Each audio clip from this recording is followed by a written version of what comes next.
해맞이 명소마다 첫 일출을 보려는 인파로 붐볐습니다. 제주와 출세의 상징인 원숭이의 해, 도민들의 소망을 들어봅니다. 2016년 전라북도의 대표적인 관심사의 하나가 바로 새만금 국제공항입니다. 새해 주요 현안 사업들을 정리했습니다. 영세업소들의 카드 수수료가 내리고 학교 주변 유해 환경 규제는 완화됩니다. 올해 달라지는 정책과 제도를 안내합니다.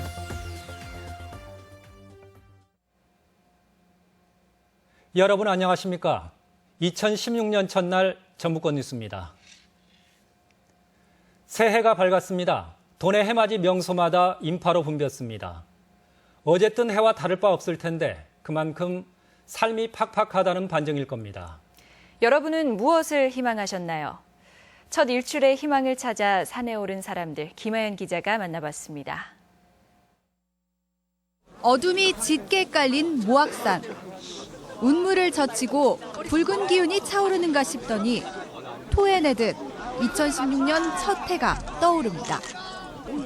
영하의 추위를 뚫고 오른 산 정상에서 마주한 첫 일출의 벅찬 기운에 한동안 눈을 떼지 못합니다. 막 벅차요 마음이 지금. 처음 봐가지고 어쩔 줄 모르겠어. 해가 구름에 조금 가려서 좀 서운했지만 아주 2016년 밝은 해가 떠오른 것 같습니다. 첫 일출의 감격도 잠시, 이내 구름 사이로 얼굴을 감췄습니다. 임실 국사봉, 장수 신덕산 등 도내 유명 산에도 해맞이 인파로 붐볐습니다. 사흘 연휴의 시작인데다 맑은 날씨가 예보돼 그 어느 해보다 많은 사람들이 직접 나와 새해 첫 해를 감상했습니다. 장엄한 새해 첫 일출을 보며 마음에 떠올린 소원들은 한결같습니다. 한 해 내내 이제 제가 아는 사람들도 복도 많이 받고 다 일 잘 풀렸으면. 저도 이제 앞으로 꿈이 있는데 그 꿈도 이제 잘 됐으면 좋겠어요. 전주 한옥마을 등 도내 유명 관광지도 낮부터 붐볐습니다.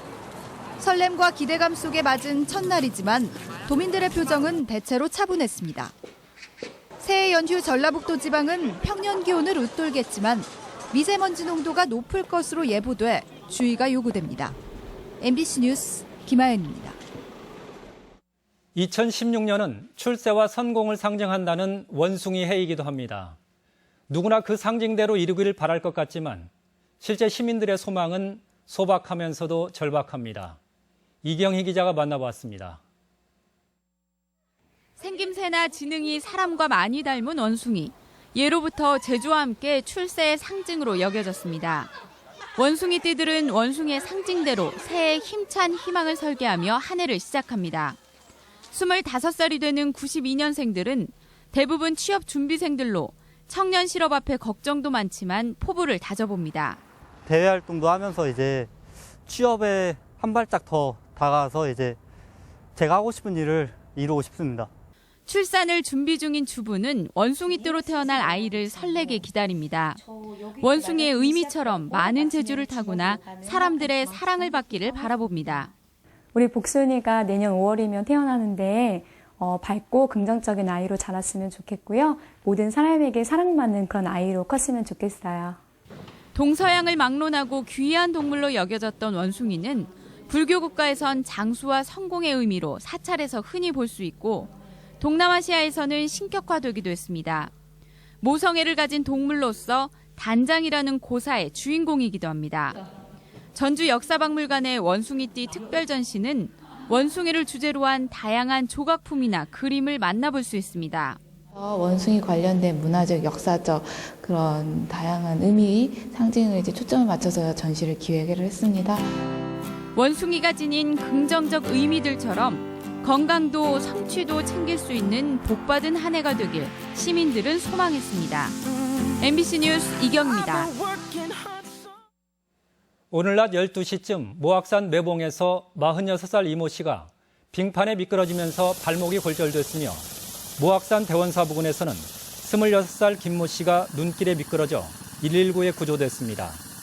완주 운장산에서도 13살 최모 군이 동상 증세로 119에 구조되고 23살 김모 씨는 모악산에서 저체온증으로 쓰러지는 등 오늘 하루 10여 건의 해맞이 안전사고가 잇따르는 등 겨울철 등반에 각별한 주의가 요구됩니다. 새해는 민선 6기 지방정부가 출범 3년 차를 맞는 해이기도 합니다. 새만금 사업을 비롯해 국제공항 등 굵직한 현안 사업들이 추진에 탄력을 받기를 기대해봅니다. 이창익 기자가 취재했습니다. 새해 가장 기대되는 소식은 새만금 국제공항의 정부 계획 포함 여부입니다. 지난 연말 용역비를 확보하며 물꼬를 텄지만 정부의 확정이 필요하며 공항 건설의 원년이 되기 위해서는 정부의 타당성 조사도 시작돼야 합니다. 낙후의 대명사인 동북권도 산림치유원과 태권도원 등 특화 사업비가 정부 예산으로 반영돼 개발이 시작될 전망입니다. 특히 국립공원 1호 지리산에 산악철도를 도입하겠다는 정부 계획은 환경 파괴 논란과 지역발전 기대감이 교차하는 가운데 사업 착수 여부가 주목됩니다. 새만금은 수질이 발목을 잡고 있지만 규제를 없애고 투자 문턱을 낮춰 기업 유치를 본격화해야 하는 과제가 놓여 있습니다. 혁신도시는 오는 10월 연금공단 기금본부가 옮겨오면 이전이 마무리되지만 현 정권의 공사와 계획이 논란을 부르고 있습니다. 민선 6기 도정은 시군 관광 패스라인을 구축하고 2단계 탄소밸리에 착수하며 100억 원으로 농산물 최저 가격 제도를 시행해 공약을 현실화시켜 나갈 방침입니다. 3대 핵심 과제인 삼락 농정과 농생명, 토탈관광, 탄소중심 융복합 산업을 본격적으로 추진하고 이명박 정부 이후 가속화되어 온 수도권 규제 완화 정책은 현 정부에서는 더 노골화될 전망입니다. 어렵게 전북에 둥지를 튼 국내외 기업은 물론 지역 대학까지 수도권으로 빠져나갈 처지여서 대책 마련이 시급합니다. 정치권하고 그다음에 각 지역의 지방자치단체들이 힘을 모아서 강력하게 대처해 나가야 된다고 이렇게 생각하고 있습니다. 진취적이고 상서로운 붉은 원숭이의 해를 맞아 도민들의 삶이 한결 나아지고 자긍심 역시 높아지기를 기대해 봅니다. MBC 뉴스 이창익입니다. 전라북도는 올해 46억 원을 투입해 왕궁리 유적의 궁궐 담장을 정비하고 지속사업인 미륵사지 석탑 복원과 왕궁 유적지 발굴은 내년까지 마무리할 계획입니다. 또 공주 부여 유적과 도내 미륵사지, 왕궁리를 연결하는 관광 패스라인을 구축해 대외 홍보도 강화하기로 했습니다. LH공사는 폐철도 부지인 옛 동익산역 주변 16,000제곱미터에 오는 2018년까지 전용 면적 16에서 36제곱미터 규모의 행복주택 아파트 612세대를 도내 최초로 건립한다고 밝혔습니다. 행복주택은 임대료가 주변 시세의 60에서 80%이고 거주기간은 산단근로자 최대 20년, 대학생 6년, 사회초년생과 신혼부부 6년입니다. 영세업소들의 수건 가운데 하나인 카드 수수료가 내리고 학교 주변 유해 환경 규제는 완화됩니다. 올해 달라지는 제도와 정책을 정리했습니다. 고차원 기자가 전해드립니다. 경기 부진이 이어지면서 카드 가맹점 수수료율도 영세업소에게는 큰 부담이었습니다. 특히나 업종별로 요율이 다르다 보니 상인들의 억울함은 더했습니다. 하지만 올해부터는 연매출 2억 원 이하 업소는 1.5%에서 0.8%로 2억 원 초과 3억 원 미만 매출 업소는 2.0%에서 1.3%로 가맹점 수수료율이 내려갑니다. 정부에서는 말은 뭐 1,000원짜리 이상도 다 끊어주라고 그러는데 우리 입장에서는 그거 끊어갖고 뭐 남냐고 그거. 6월부터는 요금 폭탄을 막기 위해 이동통신사들은 데이터 서비스뿐 아니라 음성이나 문자 메시지도 약정 요금 한도를 초과하면 고객에게 통지를 해줘야 합니다.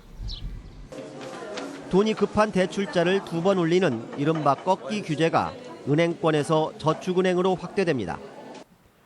유해시설이 없는 100실 이상 관광 숙박시설은 학교로부터 75m만 떨어지면 학교 환경정화위원회 심의 없이도 설립이 가능해집니다. 학교 주변에 유해 시설이 늘어남으로 인해서 우리 아이들의 인성 건강에 악영향을 미칠 수 있습니다. 전주시가 서비스와 재무 상태를 개선하기 위해 올해부터 시내버스 업체에게 보조금과 별도로 특별 상금제를 도입합니다. 평가가 제일 좋은 업체에는 2억 5천만 원을 지급하는데 절반은 노동자에게 돌아가도록 했습니다. 탈락하는데 막 버스 가버리더라. 그런 때도 있더라고. 그럴 때 어떤 생각 드세요? 섭섭하죠. 이 밖에 도내 저소득 아동급식비가 한 끼당 3,500원에서 4,000원으로 500원 인상돼 식사질이 다소나마 개선될 예정이며 아이돌봄 서비스 단가도 6,000원에서 6,500원으로 인상됩니다. 또 틀니 시술 비용의 건강보험 적용 대상이 기존 78살 이상에서 올해부터는 65살 이상으로 확대될 예정입니다. MBC 뉴스 고차원입니다.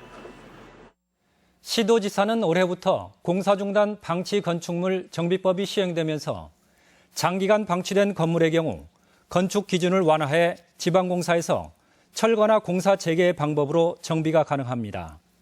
하지만 정작 중요한 예산 대책이 없어 도내의 경우 24곳으로 파악되는 방치 건물을 정비하려 해도 막대한 예산이 필요한 건물 매입 단계부터 추진이 거의 불가능한 상황입니다. 교육부는 역사교과서 국정화에 반대해 시국선언에 참여한 교사들을 징계하라며 직무 이행 명령을 내렸지만 전라도 교육청은 징계 사유가 되지 않는다며 거부 입장을 시사했습니다. 하지만 직무 이행 명령을 따르지 않아 교육부가 고발 등 법적 대응에 나설 경우 사안에 따라 판결에도 영향을 미칠 수 있어 거부 방침은 일단 유보한다는 방침입니다. 계속해서 오늘의 간추린 소식입니다. 전주시가 한국공공자치연구원이 전국자치단체를 대상으로 실시한 지방자치 경쟁력 평가에서 3위를 차지했습니다. 작년 4월 한국갤럽의 살고 싶은 도시 조사에서는 전국 6위로 평가됐습니다. 새만금 지방환경청이 지난 하반기에 실시한 도내 지하수 수질 측정망을 조사한 결과 공업용수 3개 지점은 기준을 초과했습니다. 기준 초과 지역은 완주 산업단지 2개 지점과 익산 산업단지 1개 지점입니다. 전북은행이 임직원 급여의 1%로 마련한 연말연시 이웃사랑성금 1,700여만 원을 전북사회복지공동모금회에 전달했습니다. 전북은행은 올해도 지역 공헌 활동에 앞장서겠다고 밝혔습니다. 국민안전처가 그동안 시범 실시해왔던 생활안전 지도 서비스를 올해부터 전국으로 확대합니다. 생활안전 지도는 치안과 교통, 재난 등 350여 종의 정보를 인터넷과 모바일 앱을 통해 제공합니다. 초등학교를 졸업하고 중학교를 다니지 못한 성인들을 위한 방송통신중학교가 신입생을 모집합니다. 원서 접수는 11일부터 22일까지로 입학은 무시험 서류 전형이며 연장자를 우선 선발합니다. 군산시립도서관이 도서관 발전 유공자를 선정해 시상했습니다. 시상은 책 읽는 가족과 도서 기증, 재능 기부, 작은 도서관 운영 등 4개 부문으로 독서문화 공간으로 인식 확산의 계기로 기대를 모으고 있습니다. 완주군이 뿌리산업 특화단지 조성에 속도를 내고 있습니다. 완주군은 지난해 전주과학산업단지 금형업종 밀집 지역 24만 제곱미터를 뿌리산업 특화단지로 지정받은 데 이어 올해는 수출 공동물류센터 건립사업비로 27억 원을 투자할 계획입니다. 완주군은 또 금형 기업들의 수건 사업인 200억 원 규모의 금형 시생산센터를 건립하기로 했습니다. 전북권 뉴스였습니다.